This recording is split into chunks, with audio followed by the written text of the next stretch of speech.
The crack of the flare gun echoed across the choppy gray water of the channel, a plume of angry red smoke hissing into the salt-laced wind. It was a sound designed to command attention, a punctuation mark of aggressive authority. Is this some kind of joke? The voice, sharp and condescending, cut through the air from the deck of the Coast Guard cutter. Petty Officer Martinez, young and puffed with the importance of his uniform, glared down at the small, aging vessel bobbing in his vessel's wake. "This is a restricted zone, old man. Didn't you see the markers?" James E. Williams, 82 years of age, did not turn his head. His hands, gnarled by time and toil, rested steadily on the helm of his boat, a lovingly restored vessel he called the Iron Coxswain. His gaze remained fixed on the distant silhouette of the naval base, his expression as calm and unreadable as the deep water beneath him.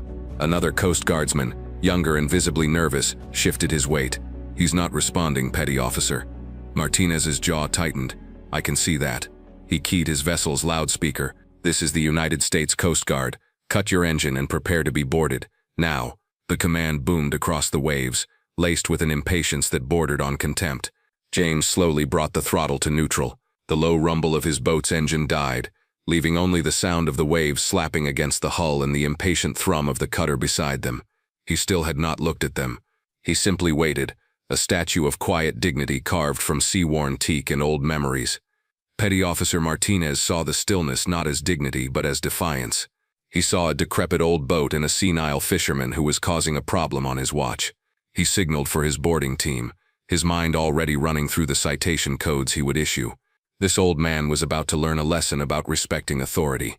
For Martinez, the day was just beginning to get interesting. He couldn't have known that for James Williams. It felt hauntingly familiar, just another tense moment on the water under a hostile gaze. The only difference was the flag on the other boat's mast. The thud of rubber-soled boots on the deck of the Iron Coxswain was jarringly loud in the sudden quiet. Petty Officer Martinez landed first, his posture radiating an aggressive energy that felt entirely out of place on the small, meticulously kept fishing boat. Two other Coast Guardsmen followed, fanning out with a practiced, almost theatrical efficiency. "All right, Grandpa, let's see some identification. And the vessel's registration," Martinez commanded, his voice dripping with condescension. He ran a critical eye over the boat. The paint was faded but not peeling, the brass fixtures were tarnished but free of corrosion, and the lines were coiled with a precision that spoke of decades of habit. He saw none of the care, only the age. "Does this thing even have a current registration, or did you just paddle it out of a museum?" James turned his head for the first time. His eyes, a pale but piercing blue, met Martinez's. They were eyes that had seen suns rise over foreign oceans and stared into darkness that few men could comprehend. They held no fear, no anger, only a profound weariness. He slowly reached into a small cubby near the helm and retrieved a weathered leather wallet and a plastic sleeve containing the boat's papers. He held them out. Martinez snatched them from his hand. He flipped open the wallet, his lips curling into a smirk as he saw the driver's license. "James E. Williams, 82 years old. You really shouldn't be out here by yourself, Pop. You could get confused, become a hazard." He handed the documents to one of his men. "Run this, and check the registration. I'll bet it expired during the Reagan administration." As the other guardsman relayed the information over his radio, Martinez continued his unsolicited inspection. He nudged an old tackle box with the toe of his boot. "What have you got in here?" "Contraband. Illegal catch." He didn't wait for an answer, instead flipping the lid open himself. Inside there was no contraband. There were only a few old rusted lures, a spool of heavy-duty line, and a small tarnished bronze star pinned to the felt lining of the lid. It was a simple, unadorned metal, its ribbon long since lost to time. Martinez poked it with his finger. "What's this?" "Find a prize in a cereal box." James said nothing. His gaze drifted past Martinez, toward the other boats that had begun to slow in the channel, their occupants drawn by the spectacle of a Coast Guard boarding. He could feel their eyes on him, a mixture of curiosity and pity. The humiliation was a quiet, creeping thing, like a cold tide rising. Martinez, emboldened by his small audience, raised his voice. "I asked you a question. This is a restricted zone. A major naval exercise is about to commence. You've ignored posted warnings and radio hails. You are interfering with military operations. That's a federal offense." "The channel is open," James said, his voice quiet but firm. It was the first full sentence he had spoken. "I checked the notices this morning. The restriction doesn't begin for another hour." "Oh, you're a maritime lawyer now, are you?" Martinez scoffed. "My orders are to secure this channel, and that's what I'm doing. Your outdated information doesn't matter. My direct orders do. The guardsman with the radio looked up, a flicker of uncertainty on his face. Petty officer? The registration is current, and the ID is valid. No flags. Martinez waved a dismissive hand, his face flushing with irritation. I don't care. His presence here is a violation of my direct orders to clear the lane. He's non-compliant. He turned back to James, his voice hardening into a genuine threat. You were given a lawful order to alter your course. You refused. I had to fire a warning flare. I have half a mind to seize this relic and arrest you for deliberate obstruction. He leaned in closer, invading the old man's personal space. So for the last time, tell me why you are here. Why are you ignoring a federal exclusion zone? Give me one good reason why I shouldn't haul you to shore in handcuffs. The humiliation was peaking. The crowd was growing. The accusations were baseless. James's hands, which had been so steady on the helm, tightened into fists at his side. He had been in this position before, on a river half a world away, surrounded by hostile forces, responsible for the men beside him. But this was different. This was his own country, his own waters, and the threat was not a foreign enemy, but a young man in a uniform he had once sworn to serve alongside. His silence was not defiance, but a dam holding back a flood of memories, a lifetime of violence and sacrifice that this boy could never understand. He had no words that would make sense to him. The Bronze Star. The young officer's mocking finger poking at the tarnished metal. As the taunt hung in the air, the gray, choppy waters of the channel dissolved, replaced for a heartbeat by the muddy, churning brown of the Mekong Delta. The air, thick with salt spray, became thick with gunpowder and the suffocating humidity of the jungle. It wasn't a memory, but a ghost, a flash of violent sensation, the rattle of a .50 caliber machine gun, its thunderous roar vibrating through the deck plates of a patrol boat, river, a PBR just like the restored hull he now stood upon. The frantic shouts of young men, their faces smeared with grease and fear, the brilliant, terrifying green of tracer rounds streaking through the twilight, stitching patterns of death across the water. He saw his own hands, young and powerful, gripping the twin triggers, firing back at an unseen enemy, hidden in the dense foliage of the riverbank. He felt the weight of the responsibility, the cold calculus of survival. The small bronze star wasn't a prize from a box. It was forged in that fire, a token for a night of impossible choices, a symbol of men who didn't come home. The flash was gone as quickly as it came, leaving James standing silently on his boat, the chill of the memory far colder than the ocean wind. Among the boats slowing to watch the confrontation was a sleek sailboat named the Wanderer. At its helm was a man named David Clark, a retired Navy captain who had spent 30 years navigating these same waters, both in uniform and out. He watched the scene unfold through his binoculars with a growing sense of unease.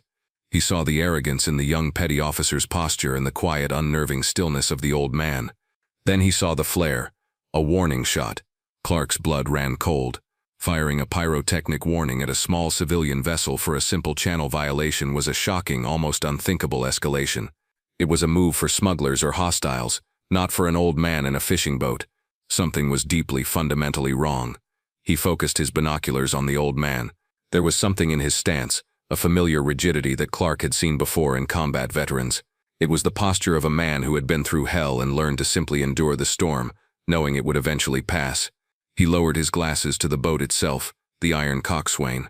It wasn't just any old fishing boat. Clark's trained eye recognized the distinctive lines. It was a heavily modified PBR Mark II, a river patrol boat, a Vietnam relic, a warrior's vessel. This is wrong, he muttered to himself. His wife, sitting in the cockpit, looked at him with concern. David, what is it? That Coast Guard kid is out of his depth, Clark said, already moving toward his ship-to-shore radio. He's about to make the biggest mistake of his career. He bypassed the standard channels. He had been the commander of the nearby naval base a decade ago. He still had the direct number to the base operations center memorized. He punched it in, his fingers moving with a sudden urgency. A crisp, professional voice answered. Naval Base Operations. This is Captain David Clark. Retired, he said, his voice steady and authoritative. I'm in the main channel, Grid 7B. I am witnessing a U.S. Coast Guard boarding of a civilian vessel that has escalated unnecessarily. They've fired a warning shot. A warning shot, sir? We have no reports of— Listen to me, Clark cut in. The vessel is a converted PBR named the Iron Coxswain. The man they are harassing is an elderly gentleman. They are accusing him of violating the exercise exclusion zone. I need you to run the name of the boat's owner. They've got his ID. His name is James E. Williams. He spelled it out, WILLIAMS. There was a pause on the other end of the line, the sound of typing. Clark held his breath, staring across the water at the small boat where the old man stood, surrounded, his dignity being stripped away piece by piece. He just hoped someone in that operations center was old enough to know the name. He hoped the Navy hadn't forgotten its legends. Inside the climate-controlled quiet of the Naval Base Operations Center, Lieutenant Commander Evans took the call. His initial expression was one of mild annoyance. A retired captain calling in a complaint about the Coast Guard was not unusual, but it was a jurisdictional headache. He dutifully typed the name into the Shared Services database, Williams James E. He expected to see a list of fishing licenses and maybe a parking violation. Instead, the screen blinked and repopulated with a data file so heavily flagged it glowed red. Access was restricted. A prompt appeared. Level 5 clearance required. Note base commander immediately. Evans stared at the screen. He had never seen a flag that high on a civilian file. He quickly typed in his credentials to override for more information. The first line of text that appeared made the breath catch in his throat. Recipient, Medal of Honor. His blood turned to ice. He shot to his feet, knocking his chair over. "Get the Admiral," he yelled, his voice cracking with an urgency that silenced the entire room. "Get him on the phone right now." Operators scrambled, their procedural calm shattered. The base admiral, a stern no-nonsense aviator named Harris, was patched through in seconds. "What is it, Evans?" "Sir," Evans stammered, reading from the screen, his voice trembling slightly. "We have a situation in the channel. The Coast Guard has intercepted a civilian vessel. Sir, the owner is James E. Williams." There was a moment of profound silence on the line. The name hung in the air, thick with history. Admiral Harris knew it instantly. Every naval officer knew it. It was a name spoken with reverence in the halls of Annapolis and in the mess decks of carriers. A legend. "Are you certain?" The Admiral's voice was low, dangerous. "Confirmed, sir. He's on his boat, the Iron Coxswain. The Coast Guard has him at gunpoint.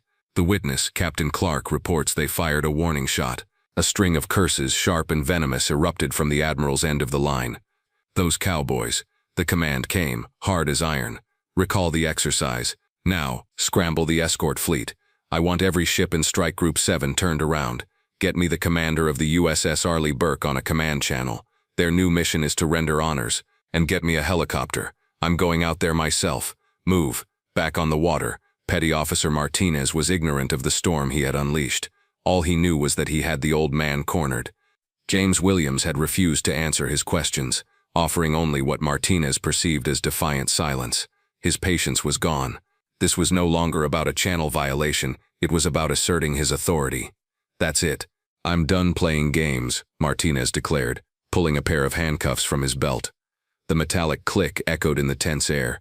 "You're stubborn, you're non-compliant, and you're a danger to navigation.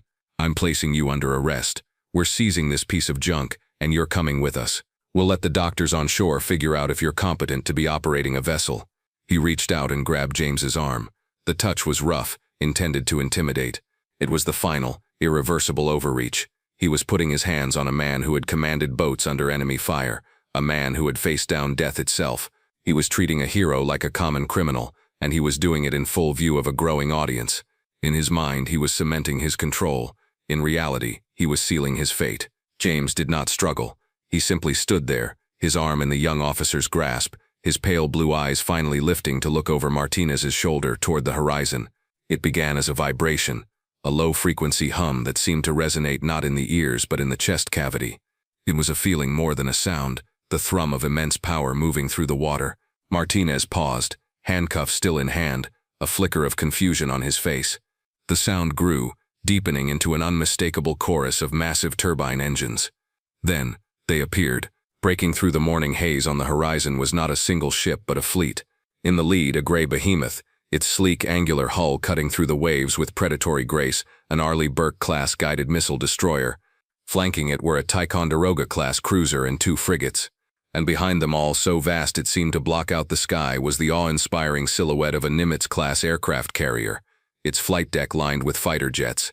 The entire naval strike group, which had been heading out for a major exercise, had turned around, and they were all heading directly for this single spot in the channel. A roar tore through the sky. A flight of 4 FA-18 Super Hornets, in a perfect diamond formation, screamed overhead at low altitude. They weren't on a combat vector, they were on a ceremonial flypast. They tipped their wings in a crisp salute as they passed directly over the small weathered deck of the iron coxswain.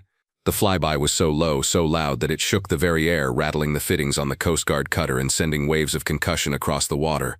Martinez and his men stumbled back, hands instinctively going to their ears, their faces pale with shock and disbelief. This wasn't an exercise. This was something else entirely. This was for him. The lead destroyer, the USS Arleigh Burke, did not slow until its massive bow was looming over the tiny Coast Guard cutter, casting it in a colossal shadow. The sheer scale was terrifying. The cutter was a child's toy next to this steel giant of the sea. Along the entire length of the destroyer's rail from bow to stern stood hundreds of sailors. They were not in their working fatigues but in their immaculate dress white uniforms, standing shoulder to shoulder at perfect parade rest. It was a gesture of supreme honor, a ceremony known as manning the rails. A single deafening blast from the destroyer's horn echoed across the water, not a warning but a formal salute. Then a voice, amplified by the ship's powerful public address system, boomed with a clarity that cut through the engine noise and the wind. It was the voice of the ship's captain, Boatswain's Mate First Class James Elliott Williams, the voice declared, the sound washing over the stunned crowd of onlookers. It did not address the Coast Guard. It did not address anyone else. It addressed only the old man on the fishing boat. The United States Navy is honored to be in your presence. We are here to escort you. Petty Officer Martinez froze, the handcuffs falling from his numb fingers and clattering to the deck. His face had gone from red with anger to sheet white with a dawning, sickening horror. The name, James E. Williams. It meant nothing to him, but it clearly meant everything to the United States Navy. The captain's voice continued, and now he was reciting something from a script, his tone filled with reverence. For conspicuous gallantry and intrepidity at the risk of his life above and beyond the call of duty. On October 31, 1966, Boatswain's Mate First Class Williams, serving as patrol commander for a two-boat river patrol, was leading his patrol against a concentration of Viet Cong guerrillas. The story of that day unfolded over the water, a tale of heroism so profound it bordered on the unbelievable. The captain spoke of how Williams's patrol was ambushed by two enemy sampans. After sinking them, he led his boats into a narrow canal to pursue the fleeing enemy, only to find himself in a hornet's nest. He was facing dozens of heavily armed sampans and junks, supported by shore-based artillery. For 3 solid hours under continuous savage enemy fire, James Williams had fought. He directed his men, coordinated with helicopter gunships he called for support, and personally manned his boat's machine guns. He repeatedly exposed himself to withering fire to rescue the wounded and direct the battle. By the time it was over, his 2 small patrol boats had accounted for the destruction of 65 enemy vessels and disrupted a major enemy logistical operation. As the citation concluded, Boatswain's Mate First Class Williams's extraordinary heroism and consummate fighting skill were in keeping with the highest traditions of the United States Naval Service. A profound silence fell over the channel. The sailors on the destroyer's rail, hundreds of them, raised their hands in a single sharp salute. On the other boats, phones that had been recording the humiliation were now recording the vindication. The expressions of the onlookers had changed from pity to absolute awe. They were in the presence of a legend, and a young, arrogant petty officer had just tried to put him in handcuffs. A black, rigid-hulled inflatable boat detached from the side of the destroyer and sliced across the water, carrying 2 men, the destroyer's captain and a command master chief whose chest was a billboard of service ribbons. The RHIB pulled alongside the iron coxswain, and the 2 men came aboard, their movements crisp and respectful. They ignored the Coast Guardsmen completely. The captain, a man with eagles on his collar, faced James Williams and rendered a slow, perfect salute. "Sir," he said, his voice thick with emotion, "it is an honor." James, for the first time, let a small, weary smile touch his lips. He gave a slight nod of acknowledgement. Only then did the captain turn his gaze to Petty Officer Martinez.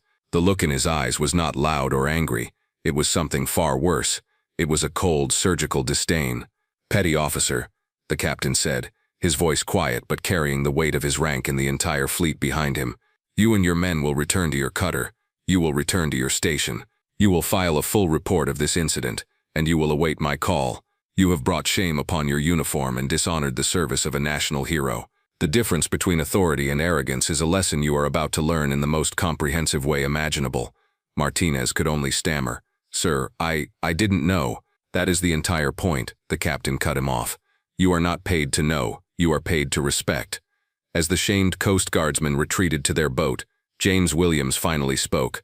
He looked not at the captain but at the pale, trembling Martinez. His voice was not accusatory. It was gentle, like a grandfather teaching a difficult lesson. "Son," he said, "that uniform doesn't make you a man. Your actions do. The salutes, the medals, they're just markers. The real weight is what you do when no one is watching. Remember that." As James spoke of the weight of one's actions, the scene flickered again.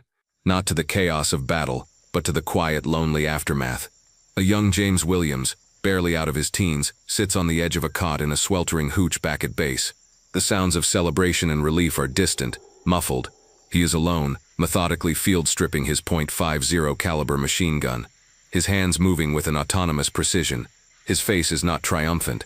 It is etched with the profound exhaustion and sorrow of a survivor, the heavy knowledge of the cost of the fight. The bronze star he would later receive, now pinned in his tackle box, was just a piece of metal. The true lasting emblem of that day was the silent weight he carried in his memory. The fallout from the incident was swift and decisive. The official report from the destroyer's captain, combined with the admiral's personal involvement and dozens of cell phone videos from outraged civilian boaters, created a firestorm within the Coast Guard's district command. Petty Officer Martinez and his crew were immediately reassigned to shore duty pending a full investigation. The institutional response was significant. The Coast Guard issued a formal public apology to James E. Williams, which he quietly accepted. More importantly, they mandated a new training program for all personnel developed in partnership with the Navy. It was a course on military history, inter-service respect, and specifically the proper identification and courteous treatment of veterans. It became known colloquially as the Williams Protocol. Months passed. The seasons began to change. One cool autumn afternoon, a young man in civilian clothes walked into a small, dusty bait and tackle shop on the waterfront. He was looking for a specific type of fishing line when he saw an old man at the counter, paying for a small bag of shrimp. It was James Williams. The young man, a former petty officer named Martinez, felt a knot of shame and anxiety tighten in his stomach. He had been through a disciplinary review, spent weeks in remedial training, and replayed his arrogant actions 1,000 times in his mind. He hesitated, then took a breath and walked over. He stood a respectful distance away until James had finished his purchase. "Sir," Martinez said, his voice quiet, stripped of all its former bravado. James turned, his pale blue eyes regarding him without malice. He recognized him instantly. I just wanted to say, I'm sorry," Martinez stammered, his eyes fixed on the floor, "for my conduct. There's no excuse. I was wrong." James Williams looked at the young man for a long moment. He saw not the arrogant officer from that day, but a humbled man who had learned a painful lesson. He gave a slow, deliberate nod. It was not a gesture of effusive forgiveness, but one of simple, quiet acknowledgement. The matter was closed. He picked up his bag of bait. "The tide's turning," James said, his voice calm and even. "Should be good fishing this evening." He walked out of the shop, leaving Martinez standing by the counter, feeling the immense weight of a simple, graceful act of closure. The story of James Williams reminds us that heroes walk among us, often in the quietest of forms. Their valor is not always on display, but it is a legacy that commands our deepest respect. If you were moved by this story of honor and vindication, please like this video, share it with others, and subscribe to Veteran Valor for more stories of the brave.